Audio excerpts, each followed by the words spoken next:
Welcome to Married with Cards with Dan and Law Norton.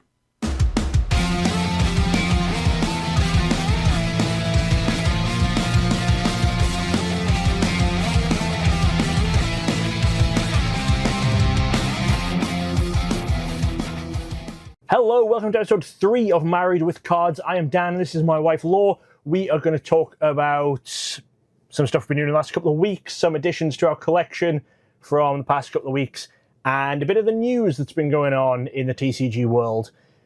So let's get started. Life updates. Main thing, you went to GenCon. GenCon. So for GenCon, we did a video that was kind of a haul of all of the different games and stuff that you got. So if people want to see the actual cards that Law picked up from GenCon, go and check out that video. It's on the channel now. But Law, why don't you talk a little bit about your experiences of GenCon, what you did there, that kind of stuff. Yeah. So it was really fun. I was there as a Pokemon Learn to Play professor. So I was teaching, kids, families, people who don't know how to play the game, how to play the Pokemon trading card game. We did split up into shifts, so I had some time outside of working at the Pokemon booth to kind of go around and explore. I hit pretty much everything that I wanted to hit, which admittedly wasn't a ton. I got to buy some Gundam TCG cards for the new game that's recently released. I got to play the demo for Riftbound, the new League of Legends card game that's coming out. The demo wasn't great. I was able to go through a couple of times and kind of get a little bit more information each time and sort of figure it out. And I do have some friends who want to play that, so yeah, I think we're looking at that as a potential play, at least casually, game. You've played a bit at leagues. We went to Pokemon League and played Riftbound a little bit this week. Yeah, we played one game last night. It lasted quite a while. But you played a 4-person game, right? Yeah, 4-person free-for-all. And it's cool that it's pretty friendly for 4-person Nice. Kind of commander style. I also got to play Blood on the Clock Tower, which is not a trading card game, but is a social deduction game that we have watched a ton of videos of different groups playing on YouTube. Yeah. And I won both of those games with the evil team, so had a really fun time playing that and lying to people that I didn't know. Yeah, so you've got to pick up, as I said, most of the promos and stuff from different games. One thing I was reading about it today, actually, there was a Lorcana thing which you didn't do. I'm not sure if it just gave you another copy of the same promo you already got, though. It was a thing where you got a couple of booster packs, and they gave you, I believe, a semi-randomized checklist of, different characters you had to find on cards or whatever. Interesting. And the idea was you had to trade with different people who were there so you could all try and finish off your lists. Oh. And then you turned that in for another promo. That sounds fun. I probably would have done that if I had heard about it. It might have been where I'm not sure if you'd have had time, because I think it actually was you, started... It wasn't, a group that you got together and did it with. Right. It was that you started at the beginning of the weekend and you had the weekend to get your correct cards together. Yeah. We'll be talking a little bit more about Lorcana in a bit. My thing that I did this week, because I was obviously at home watching the dogs these last couple of weeks while you were at GenCon, I played Commander at my local store. Store I've started working, actually. Stayed late on Friday night to play some Commander. And I knew it was proxy-allowed Commander, because there was a handful of proxies still in my deck. I play 5-color slivers. Weirdly, I have all the expensive stuff, and there's just a few random, slivers that I don't have. The way I've said it is, I have all of the stuff that would go in multiple decks, and it's some stuff that's, really, really specialized to one deck that I'm missing, because, I don't have all the M14 slivers or whatever, because I've never played those. But I was playing against people, and I figured people would play a high power level because it was proxy allowed. Sure. And so we're playing the first game, and I put down my turn was I put down tapped Sacred Foundry, which is Shockland, red-white Shockland. And one of the people in the pod said, oh, so money deck then.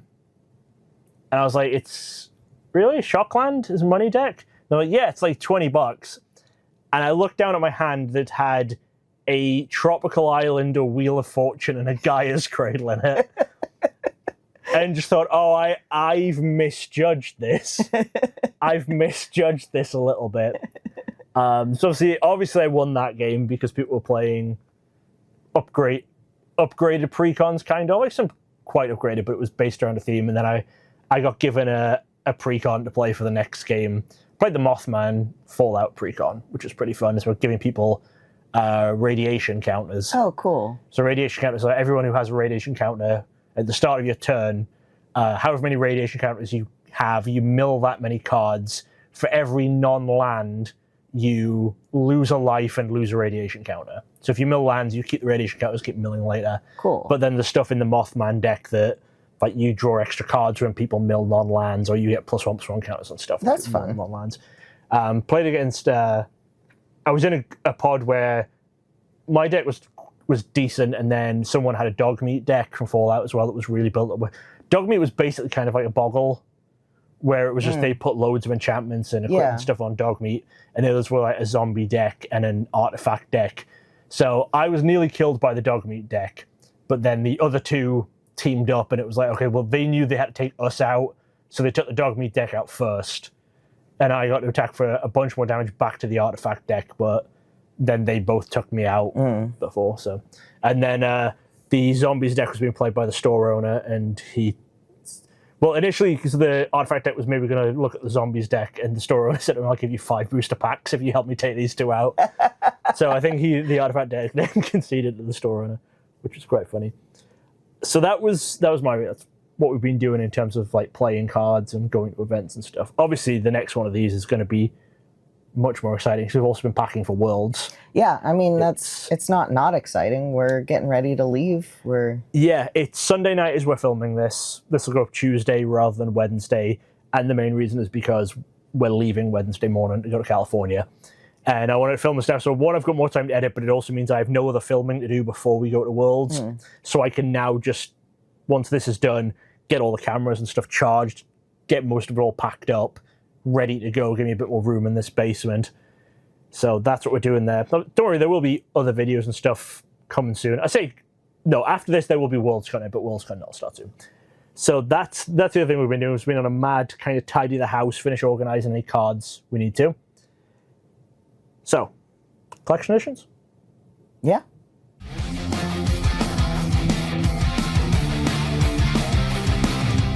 So one sort of collection edition was something I didn't get these last 2 weeks, but I've only talked about these last 2 weeks. I put up my 151 video. Oh, sure. Within the last 2 weeks, where I've completely master set at English 151. And when I say master set, I mean everything. I mean all variants of all cards, everything in English that you can get from 151 with the original set logo on it. The whole kit and caboodle. Yeah, including all of the different energies that you can pull from the packs. A lot of people are including like every variant of those energy, but the energies aren't labeled as 151, so I'm only including the ones you can pull from 151 packs.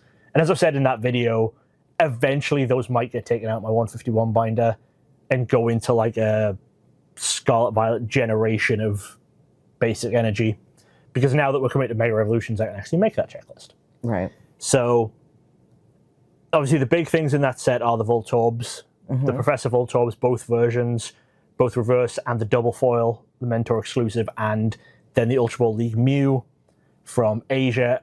Weirdly, I actually already had all of those. Yeah. Like from a while back, and then just got the rest of the stuff I was missing. So people who look at the channel, that video's obviously got a ton of views. I did promote that video. I'm never going to hide when I'm promoting videos. But even compared to other videos that I've promoted, it's doing way better. I mean, it's a really exciting set, so people want to see it. Yeah, so I'm thinking that maybe it is capturing an audience more than what it normally would be for a promoted video. So hopefully, maybe some people are coming to this having seen the 151 video. Some people in the comments were asking about why I didn't focus as much on certain variants like the Voltorb, so I might do another video later where I just go through just the variants and explain where they came from in more detail. But I'll wait on that because we've got the holiday calendar coming, which has two more variants. So when I said that in the video, my set was done for now, but at least the holiday calendar's coming. So if I'm going to do that video, at minimum, I'll wait for that. Interestingly, your basically there as well with 151. Getting close, yeah. The only things you're missing one Smooth Cosmos Energy, I believe. I think you're still missing a Lightning Energy, and you're missing 2 of the prize pack cards. But it's the more common 2. You've got the Mew EX, so it's Dodrio and Ditto. And that's it. That's all you're missing from 151. So basically, the only reason we haven't done it is because there's still some Series 6 prize packs lying around, which I opened what we had before I did my video, but there's still some to open now for you. So yeah, and now that we're getting up on Series 7, maybe we finish opening and then... Yeah, that's one thing that definitely need to do. So you will be very close to finishing that soon. We'll talk a bit later about what sets we're going to go after next, but that's been a big one for me, is just having that 151 set completely done. Like, it's been a long time since I've been able to say, you know, I have 100% mastered an English set. The last thing actually was the Heart Gold, Soul Silver, Black Star promos. Sure, yeah. Because I have, you know, all the way stamped up to finalist and everything for those. There's a few others I'm close on, but there's so many sets now have like 1 or 2 just impossibly rare cards. You know, Ultra Ball promos, Well, I mean, Brilliant Stars is a billion miles away. Like, no one's finishing that if you're going by true everything. But there's so many sets that have, you know, a champion promo, like a top 8 promo. Like, so when I'm chasing sets, I don't normally go for those. I'll just go for like the player and the staff ones. And if I get top 8 or champion, great. But obviously, without those, I would never say I've 100% mastered a set. Right. But there's also like the Professor Plaque promos, or there's the Professor Cup promos. You know, as soon as one of those goes in a set, it's probably not a set I'm ever going to completely master. When there's a lot of sets out at once, things like the EB Games promos and the Europe exclusive promos, it just becomes a lot trying to get those for every set.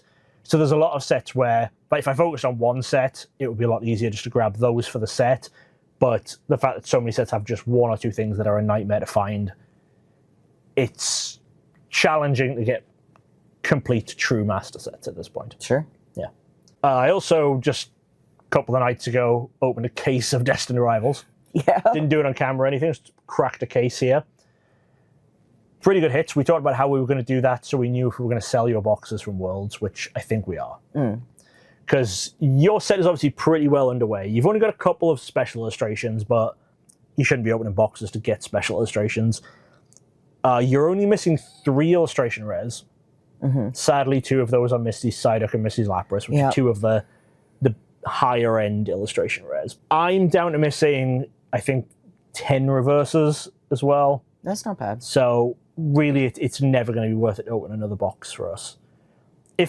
Honestly, if we hadn't still been missing like commons and stuff, I wouldn't have opened this case. I would have just sold this case and either got some SIRs or just got some Worlds money. But I think we did all right opening the case. Like, you got a special illustration Moltres, special illustration there's some good stuff. Ariana, gold Garchomp, and then I got a gold Crobat. She already had the gold Crobat. And then you got the vast majority of illustration rares and ultra rares. That one, maybe we'll do a binder update, but it's not that exciting of a binder update, I don't think, because of just where the set's at. Like, it's missing a lot more. Other thing you treated yourself to a Bubble Mew. I did. Right before Worlds, when we said we weren't going to spend any money. Yeah, I had a friend who happened to have one that he was thinking about trading off to one of the local stores. So we worked out a deal where I gave him a little bit more than the store probably would have. Right. But it was still way less than market. I think you got it for like 75 to 100 under market. So it was a good enough deal, and it's a Bubble Mew. I had to get one eventually. It's like a totally mint card as well. It's a very, very nice one. Yeah. So I was going to do news next, but we'll jump into what stuff we might buy soon, because I think it follows nicely on from that. Obviously, next couple of weeks we'll just be at Worlds, buying stuff at Worlds, and it'll be when we get back we start evaluating sets and stuff. But you might be looking at Paladin Fate soon, because you just got the Bubble Mew. You already had Charizard. You don't have God of War. That's the big one you still need.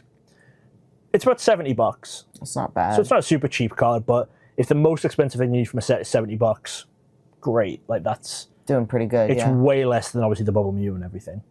You then have I think it's the special Iono is the next rarest one. You have that. The baby shinings, you have Pikachu and Charmander, which are the two big ones from there. I think after the God of War, the next most expensive thing you need is maybe $20. And you're missing quite a lot of the like baby shinies, but once you get down there, a lot of them are just a couple of dollars each. So Paldean Fates is maybe one we can look at for you. Obviously, I don't have the Bubble Mew or the Charizard, so I'm a million miles away. Like, I have the Pikachu and the Charmander, so potentially if we're trying to complete it for you, I can try and complete, like, baby shinies or whatever, like, as we're going. Like, if you're missing reverses, I'll just grab whatever reverses I need as well. Sure. But that's a pretty close one for you. Another decent one for you is actually Paldea Evolved.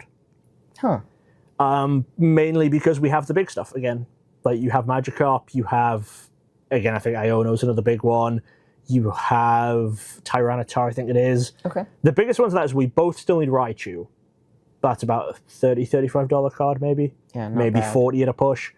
But I still need a lot more. Like, I need a pretty high number of cards, but again, they're going to be cheaper ones. And you, I think, only need about 10, 15. And that one would be a full set rather than going master set. Because of all those Chen-Pows? I mean, the way we have our checklists broken down, we have Asia exclusive cards in like a separate block, because normally you don't even go for the Asia language stuff. You would just went for Chen-Pao because it's Chen-Pao. There's just a few random things from Paldea Evolved that are hard to find. There's, I think, like a Tinkerton with the Paldea Evolved logo, which was maybe Canada exclusive or something. There's just not popping up anywhere. There's just a few random little things. Like, it's stuff we could look at easily. I think there's quite a few other Asia promos you don't have from that set as well. Like, you have the Are the Ionos from that set? I think they are. You have the set of Ionos just because you already had the 4 when you decided to stop collecting the Asia stuff. That's about where you're at with that. There's just there's a few other sets where you're kind of close, but out of recent sets, those are going to be the big ones. Yeah. I mean, the set that I still want to focus in on is probably Arceus. Sure, but I'm talking about modern sets and stuff. Yeah, but if we're going back to any set, Arceus is probably the one that's like closest that I would want to look at. Yeah, because that's like the nearest. But for those sets, you've been enjoying like going to shows and stuff and going through stores and picking up stuff here and there, because you could finish Arceus tomorrow for like $40 by just buying the reverse online, but you've been enjoying picking them up at shows. Yeah, it kind of gives you something to like look for and... Yeah. Whereas the recent sets that we're working on is a lot more of like me just buying stuff online, finishing gaps that way, me going around the local stores and grabbing stuff. Because local stores are going to have most of the stuff we're missing from the recent sets. They're not going to have all the reverse Arceuses. Right. I mean, in fact, you've sort of been working on the Platinum era as a whole, those 4 sets. Because the last card show we went to, we looked through and I think one of the only level X's you were missing was the Charizard. And we were like, oh, well, that's... bad. No way, yeah. And then one of the last card shows we went to, they just had one there, and they wanted to trade for some stuff we had. So that was I think the biggest thing from the whole Platinum era that you were still missing that you picked up a little while back. So probably before we start going to more card shows, we'll do you a list of everything from Platinum that you need. So you'll pick stuff up from there. Sure. For me, next full set, at least, that I'll finish is probably going to be Obsidian Flames, because I need one reverse. I also want a bunch of EXs to go into my reverse binder, but again, they're just regular EXs, so they're like $2 each. And you've already got one copy for the main binder. Yeah, so to actually have the full set, it is just the one reverse I'm going to need, but to have my binders filled out. And then variants from that, there's not too much going on, but there is a Professor Program stamped rhyme. Oh, yeah. From the second plaque. Oh yeah, there's an Iono in that plaque too, which is why Paldea would be another one that would be next to impossible. I mean, it seems like there's some of those plaques being backdoored based on what's on eBay. I think someone is stealing some of those, but not the actual plaques, but the cards from the plaques, like the Professor promos. You don't think it's just professors selling their... No, because this is the second plaque, so there's only been 1 year of it, so there's only about 5 or 6 people have them. And I know... Well, there was one eBay seller, I think, was selling 2 or 3 sets. Oh. Yeah, I've mentioned it to the correct people. So we'll see if anything happens from that. Yikes. Okay. I don't think it will, but No. we'll see if anything happens from that. But that's another one where that would be the reason that full complete master set wouldn't be a thing. Luckily, at least for stuff in Scarlet Violet era, prize packs are not going to factor too much into it because there's nothing crazy rare from Scarlet Violet era in prize packs.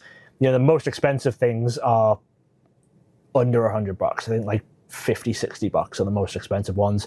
Luckily, because a lot of the big chase cards got printed in multiple sets. Yeah. Like that Mew was in 2 sets, so the price wasn't high on that. The Dark-type Charizard, the Terra one, was in 3 sets. And most of the sets now are out enough that there's just there's a huge supply of them, yeah. And Prime Catcher is going to be in set 7 as its 3rd one. I've heard rumors that some cards in set 7 have the symbol on the other side if they're reprints from series 5 or 6, but as I've said in other videos, I'm not going to look into that until it's officially out, because I know there are eBay listings of these cards from Prize Pack Series 7, but any eBay listings that are out there now, or before the 14th, I think it is, are in some way stolen. Like, whether it's a store has got them from Pokemon, opened them and is selling them, that's stealing. They're stealing from the players. They're not supposed to be doing that. Whether it's someone has stolen the actual packs, opened them, there's no one should legitimately have those prize pack cards. So there should be no one able to sell singles. Even if the store handed them out early, that's still not okay, because the stores were very clearly, I mean, it's printed on the box, do not hand out before August 14th, I think it is. Yeah. But even if the store did that, from what we're hearing, what you can see, there's the same sellers are selling too much for it to be some players got them. This must be the only 2 ways that this amount of stuff is being sold on eBay by these sellers are a store has stolen them from the players, it's just opened them rather than giving the players that they're supposed to give them to, or someone has actually stolen a box from somewhere. So that's all it is. I mean, I would say do not buy any Prize Pack Series 7 stuff. I mean, for no reason other than you're paying 10 times as much as it's probably going to be before too long when people actually start getting them. Yeah, once it comes out, those prices will calm down. That kind of stuff I'll look into. Prize Pack stuff is one reason that there's another set which would be almost done with, but I'm not, which is Fusion Strike. I was just thinking of that one. Fusion Strike, I have everything from the set, everything from packs, so I have full set. I have every non-prize pack variant. Like we talked about when you 2 podcasts ago when you got that Judge promo, that I believe was the last non-prize pack variant that I needed. I even have whatever Champion IC promo and stuff is from that set. But I'm missing both the Gengars and both the Boltons from the prize packs. Gengar VMAX, if I could trade for it, I would potentially buy the other 3. Because Gengar VMAX is like in the, I think lowest you'd ever get it for was about 650. I think that's going to be, I think that's what we got David's for, and that was from a friend, that was someone we knew. So that one would be the big one. I'd have to either get a really good deal on that or get a trade on that. Then the regular Gengar V, I think, is maybe about 100, 150, which still is not, it's not what I want to be paying for a prize pack card. Right. Prize pack stuff is, it's amazing for players. Obviously, it's fun to put together, but the Gengars were just a straight buyout. Like, obviously, the Charizard from Series 1 is Charizard, and it's super expensive. I know Gengar has Gengar tax now that Charizard does, but the Prize Pack 2 was still in such huge supply compared to Prize Pack 1 that there's no reason that Gengar should be more than the Charizard from Series 1. It was a straight buyout. It's been people hyping it. Obviously, if I managed to trade for that, or ideally for those 2, I'd straight up just buy the Boltons, because the Boltons aren't worth very much. But that's where I was at with that. Funnily enough, I looked into it and I thought Sword and Shield was going to be another good one for us both to go for. Like, go full master set, because there's not much we're missing from the main sets. Even if it were the most expensive card, I think you can pull from packs about $50. And the only variant I think that's not currently in our binders is the double foil Pikachu from that initial Costco box that had the Pikachu, Magikarp, I think Eevee and Charmander. We never got those, but I think you probably get those for 20, 25 bucks for the set of 4. But then, as we will talk about in news in a moment, there was something else that you found out at GenCon. Oh, which has sort of been announced, which is adding another variant to Sword and Shield, which might throw a bit of a spanner in the works on that one. So we'll get to that in a minute when we're on to news. I don't know, are there any other sets other than Platinum which you're hoping to jump into very soon? Not really. I'm just kind of looking forward to Worlds and Disney and getting that. And thinking about that when we get back? Mm-hmm. Okay. Maybe, honestly, if people like the videos like I did with 151, maybe I'll just do similar to what we did with a Dead CCG video back in the day. I'll just write a load of set names on like note cards that were close to finishing, and you can just pick one at random, and we'll say like, okay, that's the next set I'm going to go for. That could work. And put obviously the caveats of no professors or champion cards in it. Yeah. All right, should we talk about some news? Let's do it.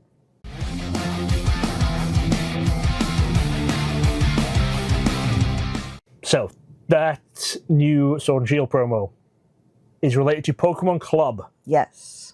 I talked about this in my news video this week, but talk a bit about Pokémon Club. So Pokémon Club was something that Pokémon leagues used to be able to run either like alongside of a league or separate to. A very small amount of leagues. Yes, a very small amount. Oh, it was basically just a test market. Right. Yeah. And one of the leagues in Columbus that I'm a part of was part of the test group for Pokémon Club. And it was basically an opportunity for kids younger than like normal league age. So anywhere in the like maybe 4 to 12 range.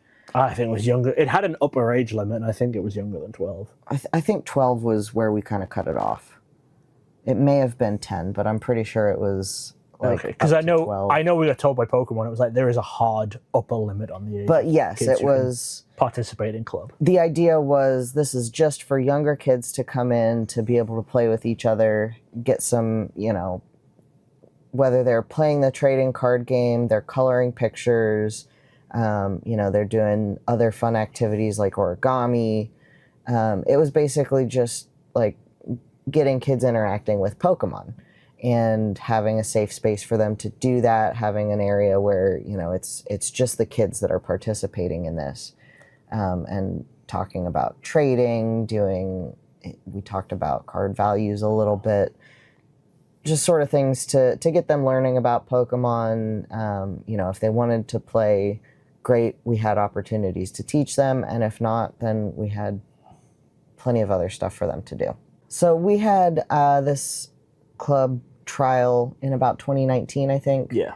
And so obviously COVID kind of put a damper on things, and when Pokemon came back, there was no mention of club. Most of the kids who had participated in club would at this point have been old enough that they're not able to participate anymore. Yeah. And, you know, a lot of them didn't really come back because they were just older. Kids, they'd moved on, you know. So we didn't hear anything about club, about, you know, what club was going to do up until I was at GenCon. Yeah, so 6 years later. And it turns out that they are planning on bringing club back, but in a different form now. So they're going to start at libraries and schools, anywhere that I think it has an ALA association. Okay. I still don't really know what that means. Yeah, it's basically I'm sure schools that have that will know they have that. Yeah, they're in the library system somehow. So if they're, you know, if you have a librarian who is part of this library system, they can sign up for an interest list and basically at least once a month have a gathering of, this is Pokemon Club, we've got coloring pages, we've got some activities, stuff like that, and some promos associated. Yeah, for anyone who wants, we'll make sure the QR code has either been on screen or is on screen now. You can scan that if you're looking to sign up. I said, it is for younger kids, so you're not going to be able to get like high schools to sign up for this. This isn't going to be one where you can sign it up and you can go and try and win these promos. It is going to be for the younger kids. So if you have kids of the right age, elementary school age, or your local libraries, you can get involved with them and try and get this club built up. But yeah, tell us about the upcoming promos and stuff. So one of the things that they're doing is raid battles, and this is not the same raid battles as at regionals, at Worlds, the kind of side event format where you bring a deck. This is similar to raid battles that they ran at the London Play Lab at London Worlds. Yeah, as far as I know, that's the only place they've ever officially run these raid battles, right? They did send them out to leagues to... Yeah, leagues got them, so leagues could do them, but Pokemon's never officially done. As far as I'm aware, yeah, they've never had them anywhere else. And I have submitted feedback multiple times to Pokemon to please rename one of them. I don't care which. There's even if one is like raid boss battles, because the jumbo cards you fight against in these raid battles are called raid bosses. Mm-hmm. They have the jumbo cards that are completely different to regular cards. They have backs that say raid boss and stuff on them. So. Yeah, they have a little star rating up in the corner for its difficulty. So they're very different cards, and it's a very different battle system where you only bring 2 Pokemon to battle against the boss, as opposed to everyone having a whole deck and playing like a normal TCG game, basically. Yeah.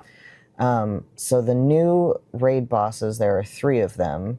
There is a Galarian Sirfetch'd, a Charizard, and a Gengar. Yeah.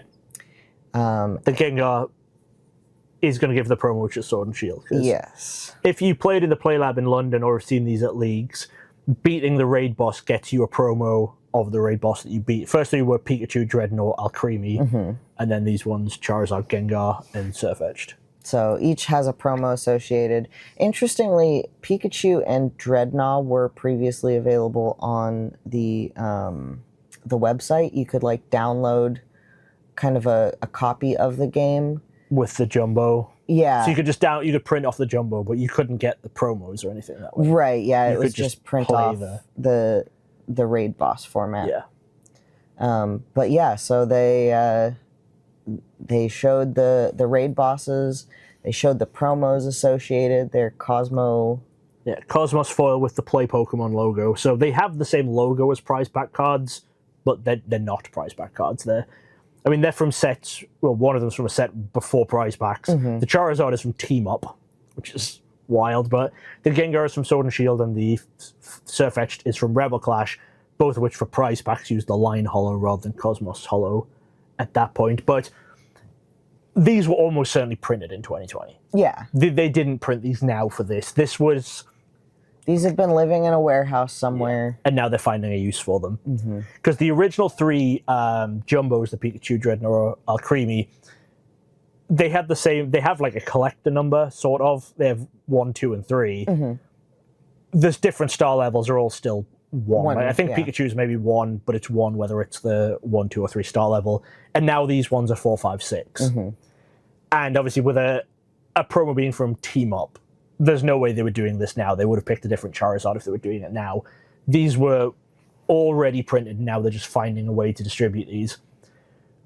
I'm surprised no one else is talking about these right now, other than us. I think it was a matter of I happened to be in the right place at the right time. Sure, but they were showing these off at GenCon. A little bit. Actively told you to spread the word about them.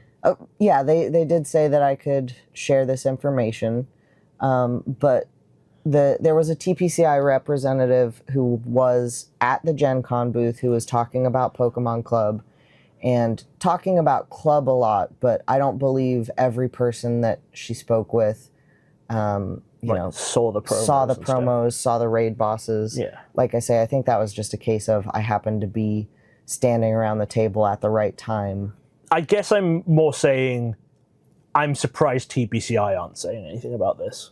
Sure. because even ignoring the raid bosses and the promos, I'm not seeing them talk about club applications being open or anything.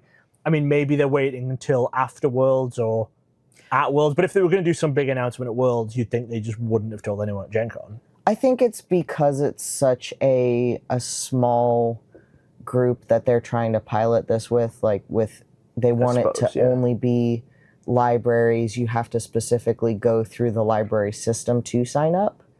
And I think from talking with the representative who was there, I believe that things are going out through the library system to advertise this rather than kind of across, because we want to avoid things like the McDonald's situation going on in Japan right now. Oh, yeah. It then just seems weird that they're doing these raid promos. You'd think maybe that would be more League. I don't know. It feels like if you're wanting to avoid that situation, don't have... I don't know, but I guess at least with, unlike McDonald's or the Van Gogh Museum or whatever, adults can't go to this. Yeah. And, it seems like they're doing their checks to make sure a library is legitimate. Yes. It's not like with these stolen prize packs where you can't just say, I'm a library.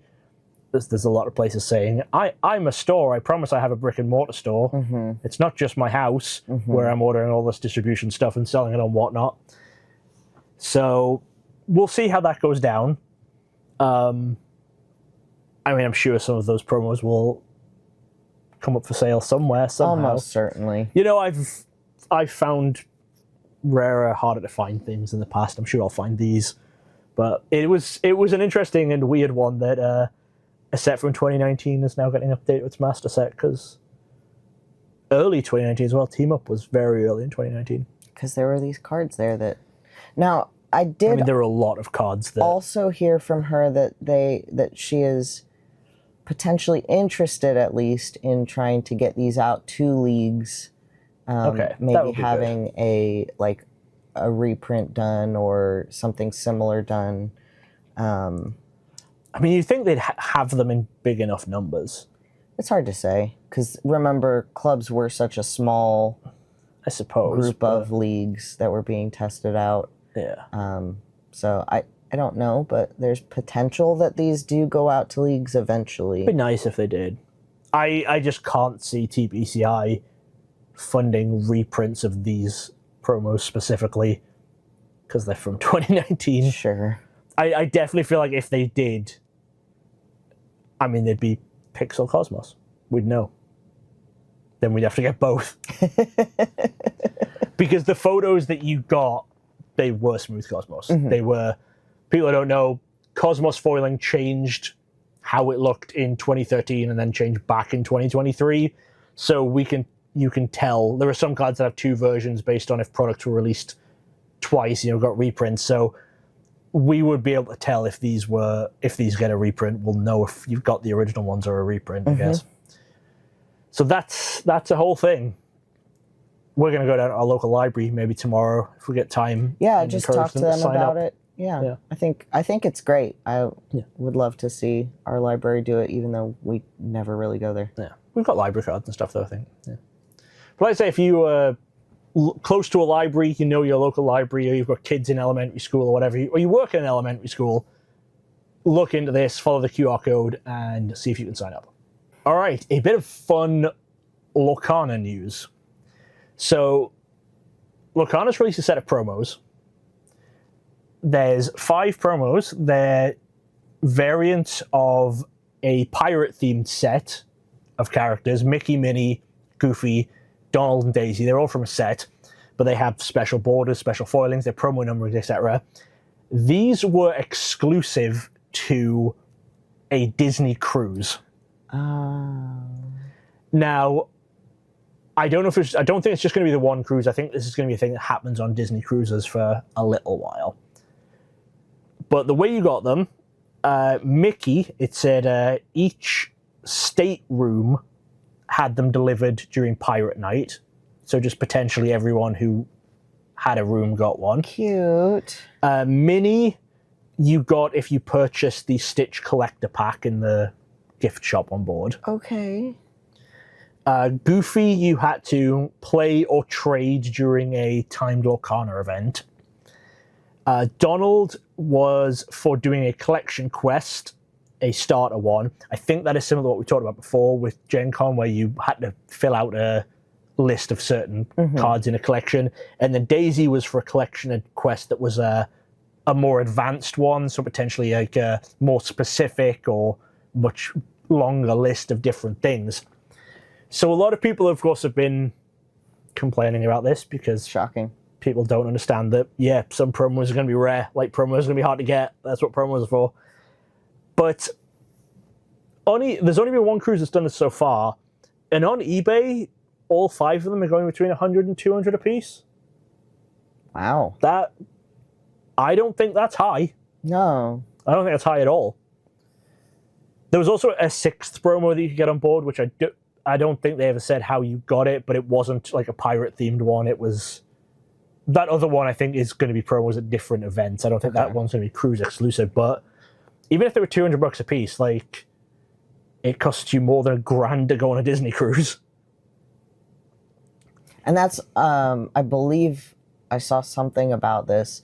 It's on one of the newer ships that it was done. Yeah. So, yeah, that's going to be... I mean, it might expand to other ships and stuff. I think this was probably a testament to see people liked it, and it seemed like people did, but...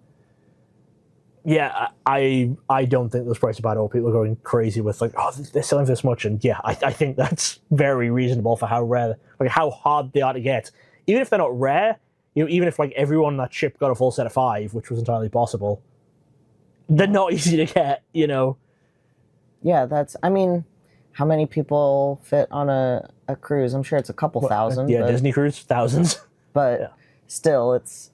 I mean, we paid recently $150 each for some Rain City Pikachus, which were they were at a basketball game, and all 20,000 people in attendance got one. So there's 20,000 about there, but yeah, they were hard to get because you had to go to that basketball game. Yeah. So yeah, $150 each or whatever they were. Yeah. If you want these promos, go buy these promos. Yeah, it's a very cool set. Not you, though. Not until at least after Worlds. Yeah, we gotta go spend money at Worlds. Yeah, we have to go and spend money on the Disney stuff. Oh, that's one thing I was very, very sad about. There was an announcement of a collection quest for a promo card being held at Bell's Library in Disneyland, and it starts on August 29th, after we've left. And you know what's even sadder is I think our last day at the park is August 21st, and the Haunted Mansion reopens August 22nd. Yeah. Because they're kitting the Haunted Mansion out for Christmas already. And we were going to be there on the 22nd, but we couldn't find any flights that were late enough that we wanted to make that work. It's so dumb that during Oogie Boogie's Halloween Bash, which is also in August that we're going to, the Haunted Mansion's going to be closed. They're kitting it out for Christmas. I hate that. Well, they're kitting it out for Halloween and Christmas. Because it's Nightmare Before Christmas, yeah, so it's both. So it covers both. I guess, but it's just so sad. I mean, know. This one I think is not the best Haunted Mansion, but I mean the outside facade doesn't look that good. It's not like a rundown house or anything. It's like a nice. It's like a state house, yeah, like a but Southern Manor almost. I mean, Phantom Manor is the best Haunted Mansion. I love Phantom Manor in Paris. I really wanted to see the Halloween Christmas one. I really just wanted to go on the Haunted Mansion again. Because we do Haunted Mansions when we go to Disney. Yeah. We did the Paris one 5 or 6 times. Yeah. Because Phantom Manor is great. And then we did the Tokyo one a couple of times. Yeah. Yeah. Very sad. You'll be okay. I know. I like the Haunted Mansion. We've done the California one. It's fine. Yeah, that was years ago, though. That was like 8 years ago at this point. I know. I want to do it again. Phantom Manor is like the whole lore and the story behind it. Because it's all really tied into like Big Thunder Mountain, and it's all in that area. It's really the whole area kind of ties in together. It's pretty well done. Yeah, and it's a very different story to the Haunted Mansion. It's about a father and a daughter rather than. I mean, it's sort of a jilted bride because it's like the father is killing off the male suitors, and the father becomes the Phantom. Yeah. rather than so when you're in the stretching room, it's like the phantom in the ceiling rather than a hanging body. But spooky. I do really like how it all ties into the lore of Big Thunder Mountain. The idea is he's like a wealthy businessman who owns Big Thunder Mountain, which is why it makes sense that the Haunted Mansion is right next to Big Thunder Mountain, because they needed to find a way for that to make sense, because it's very weird. They made it work. Yeah, the outside of Phantom Manor looks really great too. Like I just like the Haunted Mansion now. It definitely is exasperated by listening to all of Ian Baldwin's podcasts where he talks about the Haunted Mansion a lot, and listening to stuff like Mum Can't Cook and other stuff with Andy Farrand. The fact that it's almost all of the podcasts I listen to feature in some way either Ian Boldsworth or Andy Farrand, I'm gonna love the Haunted Mansion. just by osmosis of people talking great about the Haunted Mansion. We're just gonna have to love a different ride. I know. What ride are we gonna go on 10 times? I don't know, but we've never been to the Star Wars land, and yeah, the Star Wars land has been new since we got there, and you won't be able to go on half of it because you get motion sickness from all of the screens. Yeah, we went on Star Tours together once, I think. We've done it twice now, and both times. No, I mean in Paris we went on it together once. Yeah, and then I went on it like twice more, while you stood outside waiting for me. Yeah. It's weird that it was Tokyo that I waited for you. I think it was both. Probably. It's weird that you can survive like any roller coaster, like being absolutely smashed around. Like you did the Beast in King's Island. Not Landing. I know. I keep going to say Landing. I know it's not Dominion, because Dominion's the Virginia one that we haven't been to.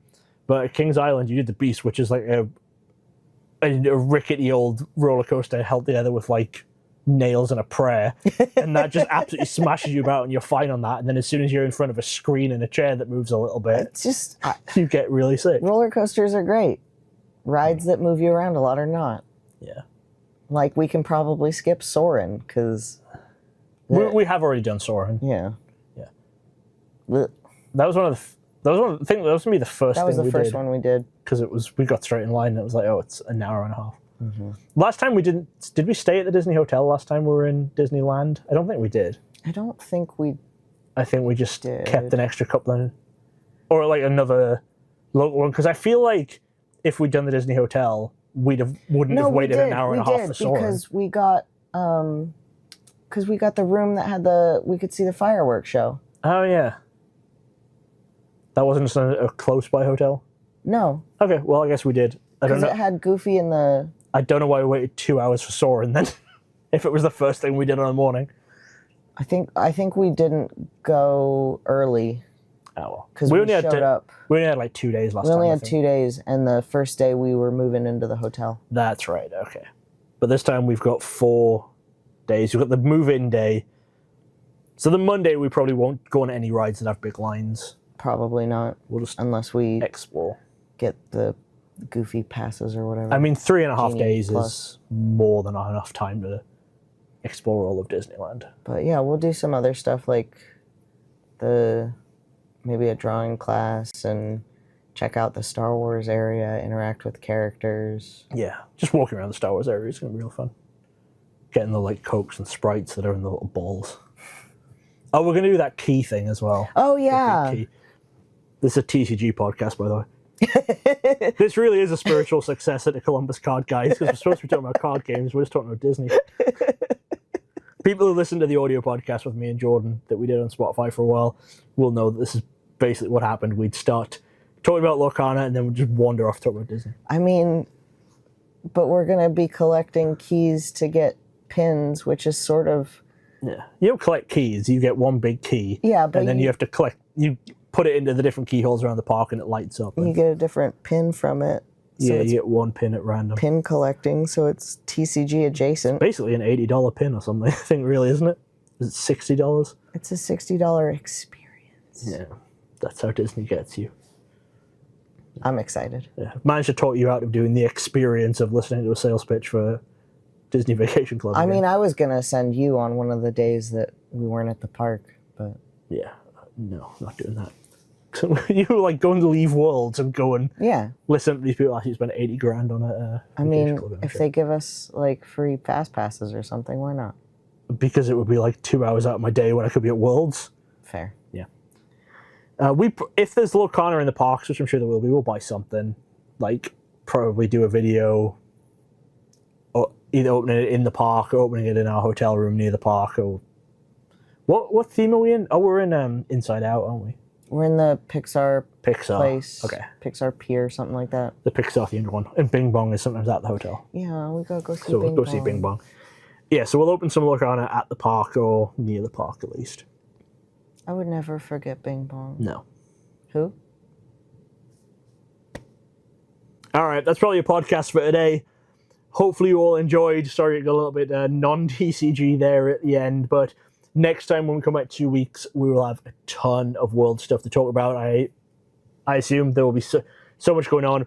Between now and then, I will be doing a lot of video content at Worlds where I can, so expect stuff from Worlds maybe almost daily from like Thursday to Sunday. We'll see what's going on. In the side events area, so if you're going if you're to at Worlds, come say hi. If you're at Worlds, go see Law. And then go see this one. I will still do my best to get my news video up on the Wednesday afterwards. I'm sure it'll happen, and I'll pre-prepare a lot of it beforehand, and then we'll go from there. Okay, so enjoy that when that comes out, and enjoy the next podcast in a couple of weeks. Obviously, thank you, as always, to More Than Never, who provided the music that you've heard throughout this episode. Go check them out on Spotify, or their YouTube page. Also, I think might be linked in the description, but go and listen to the Spotify. They have some really, really good stuff. All right. I need to go edit this. We still sort of need to pack. We'll see you next time. Bye.